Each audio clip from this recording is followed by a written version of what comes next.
अस्सलामुअलैकुम friends. Story start करने से पहले please subscribe my channel, like my video और share your friends. Share video with your friends, please click the bell icon.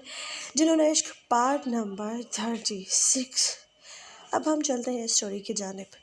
Irfa वहाँ अहमद को बड़े आराम से और संजीदगी से ये कह रही होती है कि अगर मज़ीद आपने मेरे साथ ऐसा रवैया रखा जो ऐसा आपने आज रखा है तो मैं क़तई तौर पे बर्दाश्त नहीं करूँगी।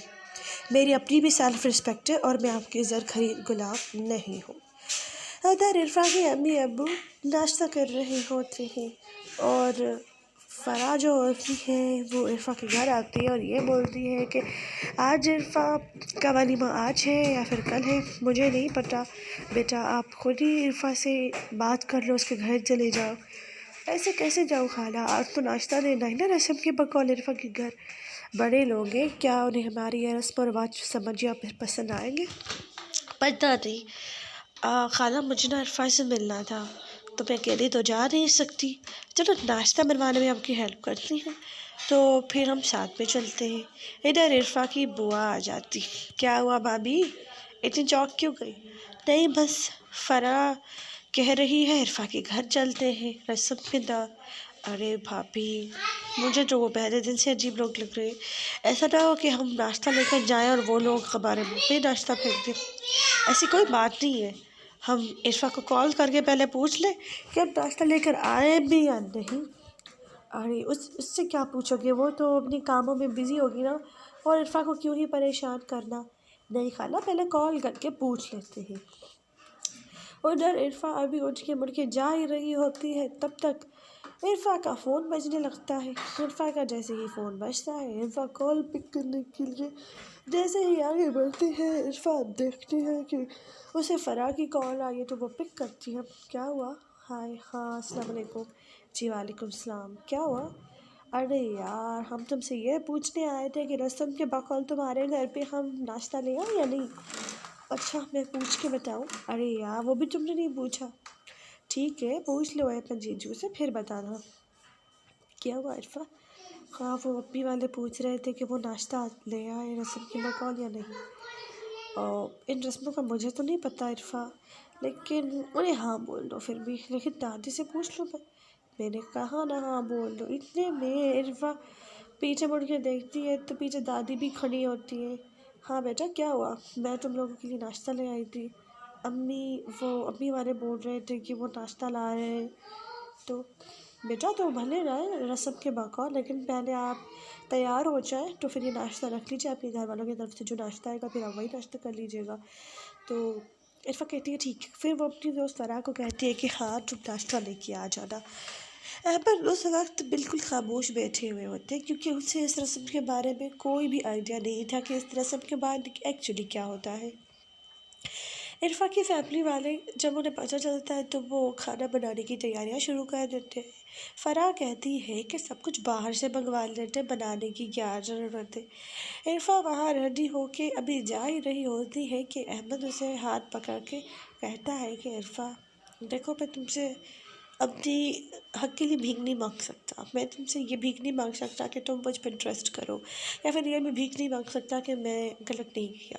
मैंने जो किया वो तरीका गलत था, पर मैं सही हूँ। जो किया मैंने वो गलत वक्त पे किया, लेकिन मेरी मोहब्बत सच्ची है तुम्हारे लिए। जब तक तुम मुझे समझोगी नहीं तो फिर मैं किसी और से क्या ही उम्मीद रखूँ। इरफा खामोशी से अपनी नज़रें झुकाए बैठी हुई होती है। इरफा जब तक तुम इस तरह साउंड करोगी तो मुझे लगेगा कि मैं कोई जालिम शख्स हूँ। इरफा फिर भी खामोश होती है।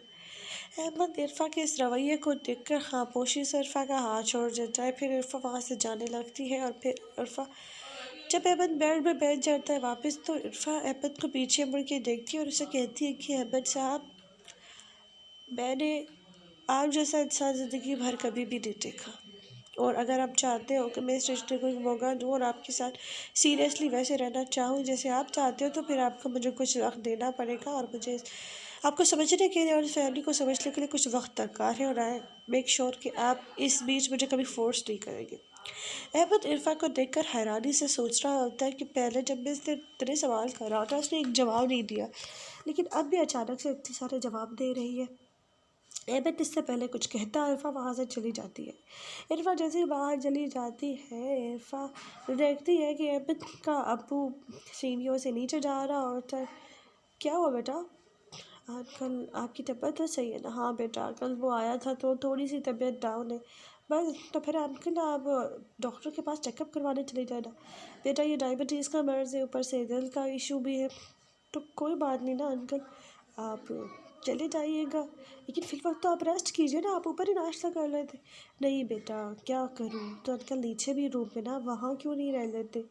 रह तो दूँ बेटा, पर वो अहमद की अम्मी का रूम है और अहमद नहीं चाहता कि उसकी अम्मी के रूम में कोई भी दाखिल हो। फिर आप तो अहमद के बाबा, आप क्यों नहीं दाखिल हो सकते वहाँ पे? ये सारी बातें जब अहमद पीछे से, जब इरफा के पीछे आ ही रहा होता है उसे कुछ कहने के लिए, तब वो पीछे से सुन लेता है। और इरफा जब उस रूम को ऑन करने की बात कहती है तो अहमद पीछे से दहाड़ता और कहता है, ख़बरदार उस रूम से दूर रहना, वो रूम मेरा है और उस रूम में कोई भी नहीं जा सकता। वो अपने बाबा को आंखें दिखा के बोलता है। उसका बाबा अपने बेटे का ये रवैया देखकर बहुत नाउम्मीद होते हैं, लेकिन वो जैसे ही देखते हैं कि इरफा के अभी वाले आ गए तो फिर वो आराम आराम से फिर से अपनी नीचे जाने की चढ़ाई चढ़ रहे होते हैं। इरफा कैसे हो बेटा? इरफा की अम्मी बोलती है। उधर अहमद को शदीद गुस्सा आया हुआ होता है इरफा पे, कि उसकी हिम्मत भी कैसे हुई कि वो उसके अब्बू के साथ इस तरह बात भी कर रही थी, और वो उस रूम को ऑन करवाने का बोल रही थी जो अहमद की तकलीफ दे यादों से जुड़ा हुआ था। इरफा अहमद के उस रवैये को देखकर काफ़ी डर जाती है। अहमद क्या हुआ है? कंट्रोल योर सेल्फ, अभी तो अम्मी अब्बा आ रहे यहाँ पे आए हैं, आप इनके सामने भी शुरू हो जाओगे। अहमद उसके करीब आके उसका हाथ ज़ोरों से पकड़ के उसके कान पर पिरपिराने तरीके से बोलने लग जाता है कि इरफा, अभी नहीं, तुम्हें मैं बाद में समझाता हूँ कि मुझसे पंगा लेने का या मेरे ज़ख्म खुरेदने का अंजाम क्या होता है। रेडी रहना रात को, तुमने बहुत दिमाग खा लिया मेरा, अब वही होगा जो मैं कहूँगा। इरफा बहुत डर जाती है। इतने में इरफा का हाथ उड़ के फटाफट सीढ़ियों से नीचे उतर के इरफा की फैमिली को वेलकम कर रहा होता है। अच्छा बेटा सब ठीक है ना? हाँ खाला सब ठीक है। नीचे बैठकर वो सारे लोग बैठे हुए होते हैं और वो कहते हैं कि हम नाश्ता ना आज ज़मीन पे बैठ के करेंगे। अहमद को ये बात बिल्कुल अच्छी नहीं लगती है। अहमद के बाबा तो ज़मीन पर बैठ के ही बोल रहे होते हैं कि आज नाश्ता करते हैं, क्योंकि उनके पास टेबल स्पेस चेयर्स कम थी और लोग कुछ ज़्यादा ही आए हुए थे। पापा आज हम ज़मीन पे बैठ के खाना खाएंगे। अहमद अपने पापा से मुखातिब होते हैं। हाँ बेटा, हम गांव में भी ऐसे ही खाना खाया करते थे, जब हमारे पास ये इतनी बड़ी बड़ी चीज़ें नहीं हुआ करती थी, तो मैं तो अपने बचपन में ज़मीन पे ही खाना खाया करता था। इसमें कौन सी बड़ी बात है, क्योंकि इरफा की पूरी फैमिली टोमान सब आए हुए होते इरफा से मिलने के लिए।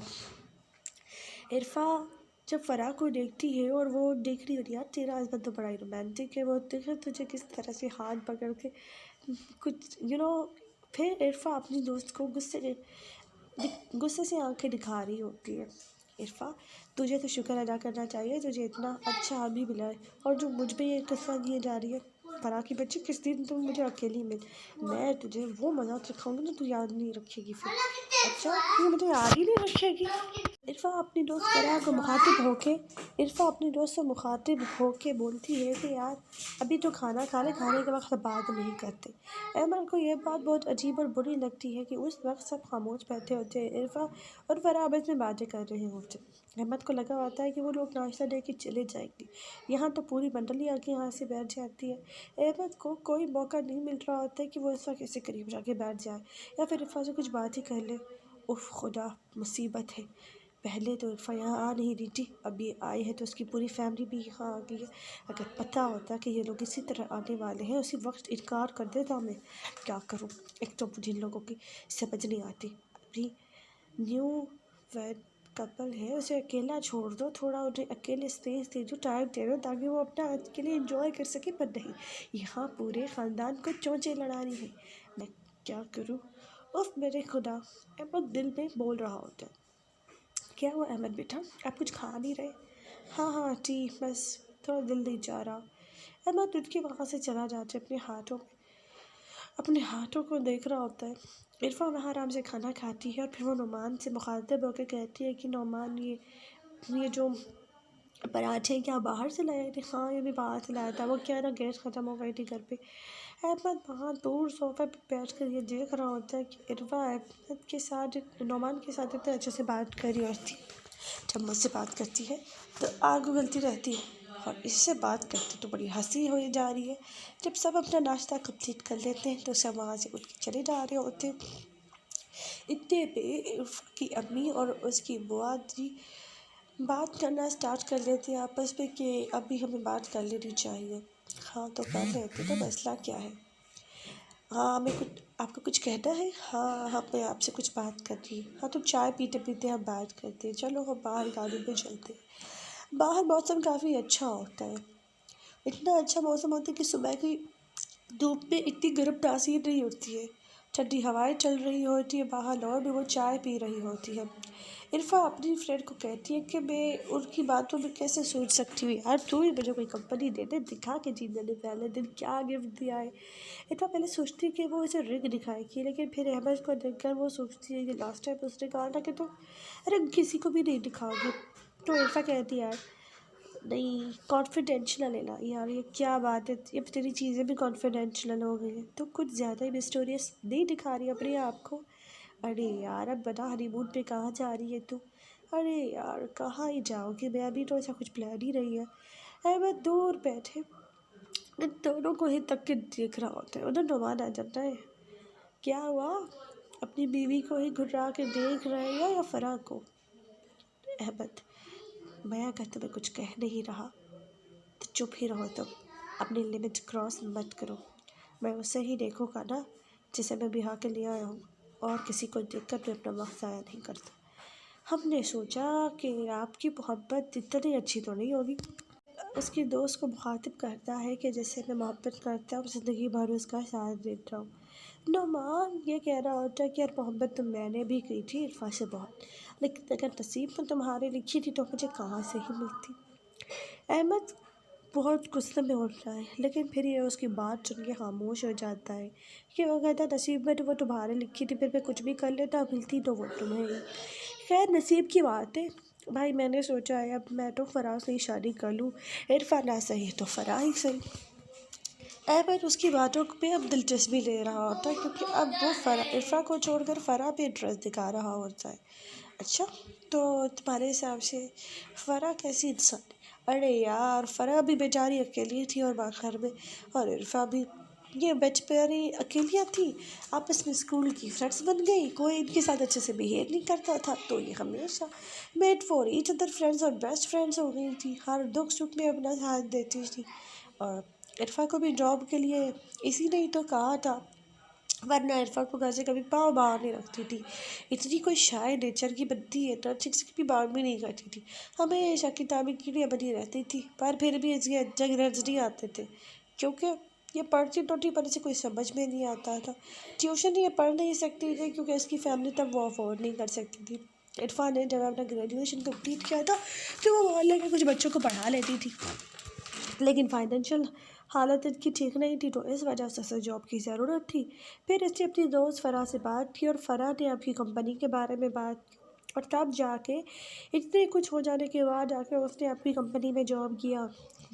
इरफा ने जो कहा था कि मैं उस कंपनी में जॉब नहीं कर सकती, कभी वो आपसे इतना डरती थी कि वो आपका सामना तक नहीं कर सकती थी। आज देखो आपके साथ कितनी शेरनी बनकर घूम रही है, और मेरे साथ तो ये हमेशा कभी कंफर्टेबल हो ही नहीं। अच्छा, ये हमेशा डरती रहती थी? हाँ, तो तुम बता सकती हो कि इसे क्या पसंद है क्या नहीं पसंद है? अरे क्या ही बताऊँ, बाहर लोगों के साथ घुलना मिलना इसे बिल्कुल पसंद नहीं था। इसे लोगों से बात करने में भी थोड़ा सा अजीब लगता था, लोगों के सामने यह ज़्यादा आती नहीं थी, किसी को भी देख के ये सहम जाती थी। अगर कोई इसके साथ बात भी कर रहा होता था तो भी इसे डर लग जाता था, मतलब ये कभी कंफर्टेबल नहीं थी। इसकी ज़िंदगी में कभी कुछ ऐसा हुआ था क्या जिसकी वजह से इतना अनकम्फर्टेबल फ़ील करती थी? यार पता नहीं, क्योंकि इसने कभी बताया ही नहीं इस मामले के बारे में, और जब मैं तो पता मैं कितना नालायक हुआ करता था, यही मुझे स्टडी करवाया करती थी। मुझसे तो अच्छे ज़्यादा ग्रेड्स आ जाते थे इसके, अच्छी हैंड राइटिंग थी इसकी मेरे से तो, लेकिन फिर भी क्या ही करते। और उसकी इंगेजमेंट और तुम्हारी इंगेजमेंट कैसे हुई? अरे ये इंगेजमेंट हम दोनों की मर्ज़ी के बगैर हुई थी। मैं उससे एक तरफ़ा प्यार करता था पर वो मुझसे कभी भी प्यार नहीं करती थी। अम्मी को जब मैंने कहा था कि मुझे इरफ़ान बहुत पसंद है तो अम्मी ने तभी कहा था कि रिश्ता हुआ पड़ा है, अब तो शादी करवाएंगे। मुझे तो कभी ये बात समझ नहीं आई भाई कि मतलब मैंने तो कभी भी अम्मी को पहले कहा ही नहीं था, तो ये रिश्ता हो कैसे गया? फिर एक दिन अम्मी से जब मैंने पूछा तो अम्मी ने बताया कि दादा जब थे ना तभी उन्होंने निस्बत तय कर ली थी। अभी बस कभी ये कन्फर्म ही नहीं किया गया है तो मतलब रिश्ता है। अगर तब मुझे पता चल जाता था तो मैं कभी भी इरफ़ा को जाने नहीं देता। मैं भी हमेशा उससे बहुत मोहब्बत करता था। और क्या तुम्हें इरफ़ा से कभी ग्रीन सिग्नल मिला? यार ग्रीन, ब्लू, ग्रे कोई सिग्नल नहीं मिला। वो कभी भी मुझसे प्यार नहीं करती थी, हमेशा मुझसे डरती रहती थी। और जब एंगेजमेंट भी हुई थी तभी भी वो बिल्कुल खुश नहीं थी।